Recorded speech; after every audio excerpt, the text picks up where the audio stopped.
Some fans are loving it, others are rage quitting the series. But here's the real question. Does Sukuna deserve this ending? It's a huge deal for JJK fans, and honestly, it could make or break this series' legacy. So grab your snacks, get comfy, and let's break this down together. Okay, so let's get everyone up to speed real quick. Sukuna, our big bad king of curses, just got taken down in the wildest way. Yuji and Megumi teamed up like absolute legends and hit him with this insane combo move. But here's where it gets nuts. Sukuna turns into this gross blob thing, like something straight out of a horror movie. And then poof, he's gone, just like that. It's like the mangaka decided to go full-on body horror for Sukuna's final form. Wild, right? Now let's talk about Sukuna's rep for a sec. This dude has been hyped up as the baddest of the bad since chapter 1. He's the king of curses, the monster under every sorcerer's bed, the guy who could make Gojo sweat.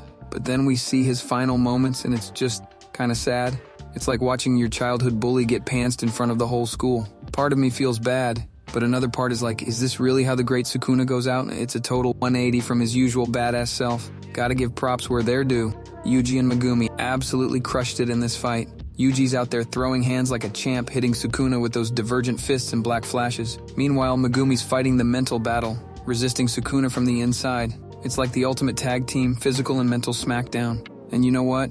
It kinda makes sense that it took both of them to take down someone as OP as Sukuna. It's like poetry, bringing their character arcs full circle. Pretty sick if you ask me. Alright, time to get a little deep for a second. JJK has always been about curses and breaking cycles of violence, right? So Sukuna's defeat is like the ultimate payoff for that theme. It's not just about beating the bad guy. It's about ending the curse that's been plaguing the Jujutsu world for centuries. But here's the real question. Does turning Sukuna into goo really break that cycle? Or is it just replacing one form of violence with another? It's some heavy stuff to think about, and I'm not sure if I'm totally sold on how it played out. Let's be real, we've seen some epic villain takedowns in anime. Remember Madara from Naruto? Or Aizen from Bleach?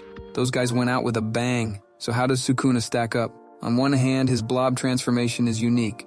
I'll give it that. But on the other hand, it feels a bit anticlimactic compared to those grand, earth-shattering battles we've seen before. It's like ordering a gourmet burger and getting a McDonald's Happy Meal instead. Not bad, but not quite what we were expecting, you know?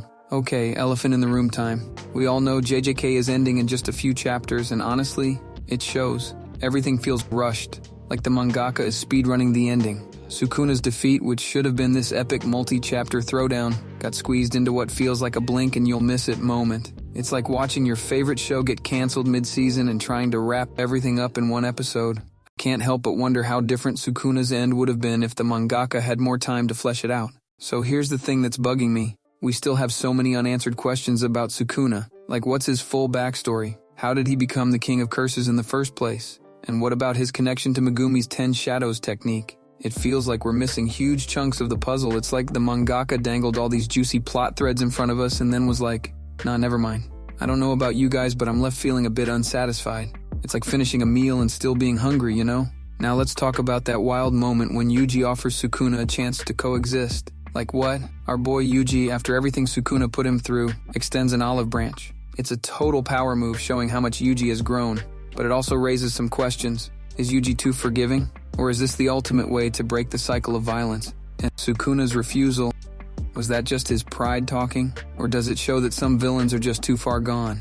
It's a mind-bending moral dilemma that's got me questioning everything. Real talk, I think a lot of us were expecting something different for Sukuna's final bow. We've been hyping this dude up for years, theorizing about epic final battles and grand reveals. But what we got was, well, you know, it's like when you're super hyped for a new game release, and then it turns out to be full of bugs. Some fans are cool with it, saying it's subverting expectations. Others are rage-typing their disappointment all over Reddit. Me? I'm kinda torn. It's definitely not what I expected, but is that a bad thing? I'm still processing, to be honest. So where does JJK go from here? With Sukuna out of the picture, what's left for our heroes? We've still got a few chapters to wrap things up, but it feels like the air's been let out of the balloon. Will we see how the Jujutsu world changes without its big bad? What about Megumi and Yuji's futures? And let's not forget about that cliffhanger with Gojo's letters. There's still some juice left to squeeze out of this story, but I'm worried it might feel like an afterthought compared to the Sukuna saga. Alright squad, we've broken this down from every angle, and I gotta say, I'm still conflicted. Does Sukuna deserve this ending? Part of me says no. The King of Curses deserved to go out with more of a bang, but another part of me appreciates the unexpected twist. It's messy, it's controversial, but isn't that what makes anime discussion so fun? I want to know what you guys think. Did Sukuna's ending work for you? or were you left wanting more? Drop your thoughts in the comments below, and let's keep this debate going. And hey, if you enjoyed this deep dive, smash that like button and subscribe for more anime analysis. Peace out and see you in the next video.